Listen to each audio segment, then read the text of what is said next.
पाकिस्तान में सिंध प्रांत के लोगों का प्रदर्शन देखने को मिला।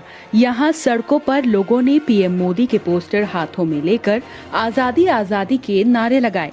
हाथों में पोस्टर लिए प्रदर्शन कर रहे लोगों की मांग है कि अलग सिंधु देश बनाया जाए। इसके लिए इन्होंने विश्व नेताओं से अलग सिंधु देश बनाने की मदद की मांग की है। विरोध रैली में पीएम मोदी के अलावा विश्व के दूसरे बड़े नेताओं की तस्वीरें भी नजर आई।